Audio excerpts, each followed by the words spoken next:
Hai semua. So dalam video ni saya nak terangkan kepada anda semua yang anda perlu tahu tentang our budget spreadsheet, TCE Budget Spreadsheet. Video ini akan dibahagikan kepada 3 bahagian. So pertama, how to start selepas anda dah dapatkan our budget spreadsheet. Kedua, features yang ada dalam our budget spreadsheet. Dan ketiga, bonus extra yang anda dapat jika anda beli our budget spreadsheet. So jom kita tengok how to start. Okey, mana nak mula? Selepas pembelian, buka email, link is ready. Kemudian anda akan nampak instruction ini, baca instruction ini dulu. So how to edit, make a copy and rename your file kepada file yang anda nak namakan. Okey, kemudian file ni hanya boleh digunakan di Google Sheet ya. Tidak boleh digunakan with Excel. Pastikan anda simpan master copy untuk kegunaan tahun akan datang. Just make another copy. Kemudian pastikan untuk kegunaan diri anda sahaja, tidak boleh share dengan orang lain. So features, customize in Malaysia, can start at any time. Ada 22 tabs, automated tables dan charts done for you. Okay, ada 12 monthly budget dashboard. So anda boleh tengok kita dah siapkan. And then 50, 30, 20 dashboard, smart calendar, extra savings dan invest, debt calculator, net worth tracker, money challenge. So annual dashboard dan annual total tabs adalah untuk nampak semua perbelanjaan anda dalam setahun. Chart ini akan auto generate bila anda isi monthly tab. Boleh tengok berapa anda berjaya simpan dalam setahun. Kolom chart ini pun auto generate. Donut chart ini akan tunjuk ke mana duit anda pergi. Dari chart ini anda boleh nampak perbelanjaan apa yang paling besar dan paling banyak guna duit. Where does my money go? Boleh tengok progress savings dan invest.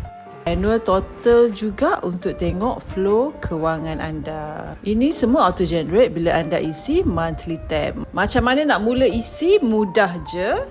So anda pergi ke first tab, isi setup tab. So boleh tukar currency dekat sini jika anda tidak menggunakan RM. Okey, isi belanjaan anda mengikut kategori bills, expenses, savings. Okey, kategori ni anda masukkan mengikut yang anda selalu belanja. Okey, kemudian isi juga subscription dan debts, hutang yang anda ada. Okey, kemudian second step, isi bank account yang anda gunakan. Dekat sini anda perlu senaraikan semua account yang anda guna. Checking account ialah account di mana duit anda keluar masuk. Saving account adalah account yang anda guna untuk simpan duit. Senaraikan credit card jika ada. Record aliran keluar masuk dari akaun checking atau savings anda. So monthly budget tab January. Ini semua source of income anda termasuk side hustle. So senaraikan. Dan chart dan graf ini auto generate bila anda isi semua amount budget dan transaction tracker di bawah. Okey, senang saja.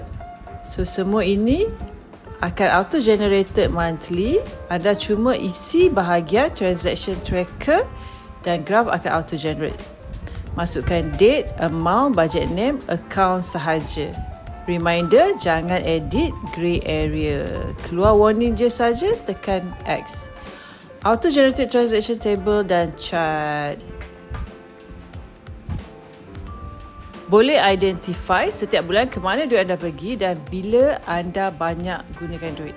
Monthly tab February, setiap kali dapat gaji, anda cuma isi monthly budget ni je. Paling penting, isi transaction tracker mengikut transaksi kewangan anda.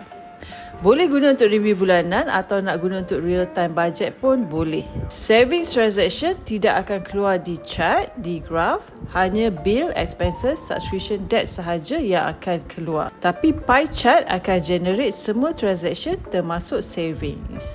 Okey, kita ada 3 variasi file, pilihan file untuk anda. Pilih berdasarkan bila anda start guna gaji. Jika anda pilih 20 hari bulan, range chart ini akan bermula dari 20 hingga 19 hari bulan.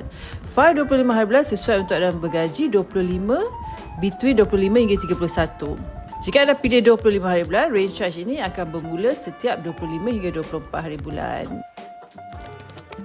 Jangan risau, kami tidak biarkan anda keseorangan. Anda akan dapat akses Facebook support group, boleh tanya soalan dalam chat. Just scan QR dan masukkan password yang kami berikan. Kami dah sediakan video guide untuk anda. Pastikan anda tengok dahulu video guide. Video guide ini telah disusun dalam playlist untuk reference anda. Okey, boleh klik link di bio jika anda baru nak beli spreadsheet kami.